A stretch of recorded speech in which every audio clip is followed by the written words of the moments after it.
ആകാശവാണി നമസ്കാരം. പ്രത്യേക വാർത്താ ബുള്ളറ്റിൻ വായിക്കുന്നത് ബിന്ദു വിനോദ്. രാജ്യത്ത് തൊഴിലവസരങ്ങൾ സൃഷ്ടിക്കുന്നതിനും അതുവഴി സാമൂഹിക സുരക്ഷ ഉറപ്പാക്കുന്നതിനുമായി ഏകദേശം 1 ലക്ഷം കോടി രൂപയുടെ തൊഴിൽ ബന്ധിത പ്രോത്സാഹന പദ്ധതികൾക്ക് കേന്ദ്രമന്ത്രിസഭ ഇന്ന് അംഗീകാരം നൽകി.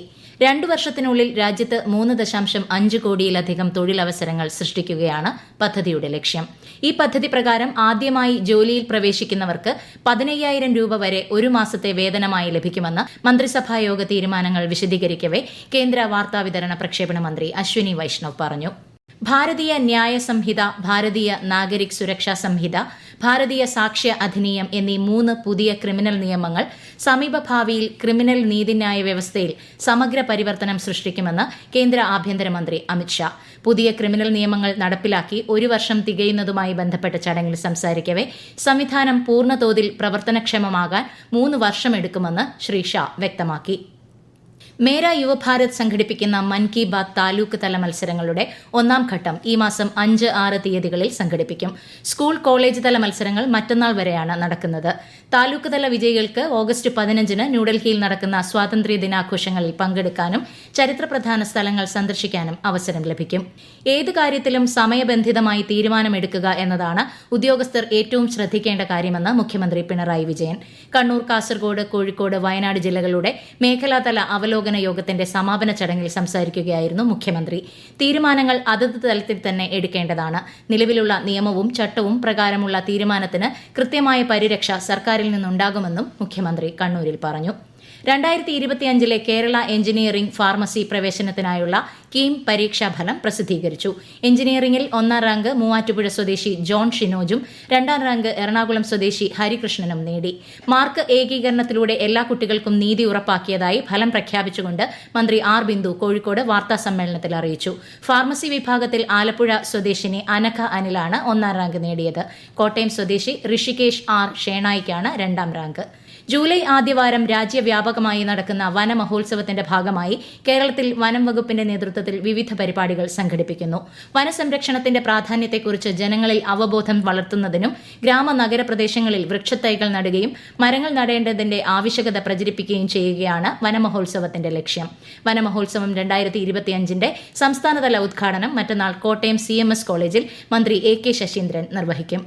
കേരളത്തിൽ ഈ വർഷം മെയ് 31 വരെയുള്ള ഫയലുകൾ തീർപ്പാക്കാൻ സർക്കാർ പ്രഖ്യാപിച്ച ഫയൽ അദാലത്തിന് തുടക്കമായി.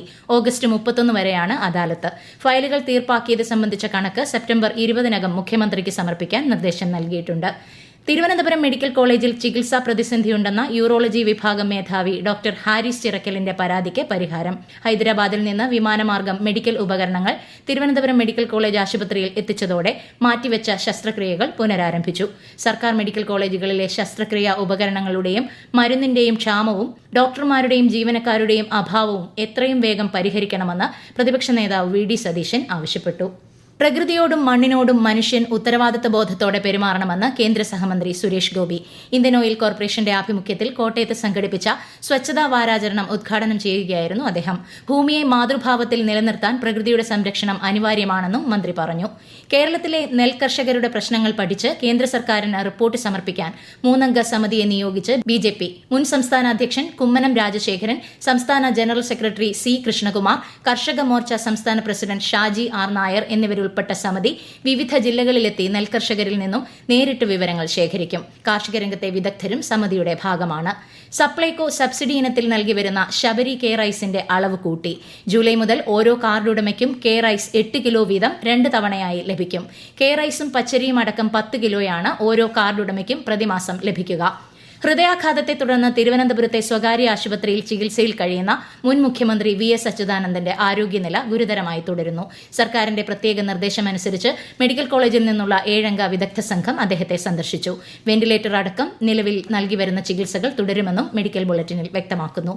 സൂംബ ഡാൻസ് ഒരു മതത്തിനും എതിരല്ലെന്ന് നിയമസഭാ സ്പീക്കർ AN ഷംസീർ. ലോക റെക്കോർഡ് നേടിയ പുത്തൂർ പള്ളിക്കൽ VPKM HSS സ്കൂളിലെ വിദ്യാർത്ഥികൾക്കുള്ള സർട്ടിഫിക്കറ്റും മെഡലും വിതരണം ചെയ്യുകയായിരുന്നു സ്പീക്കർ.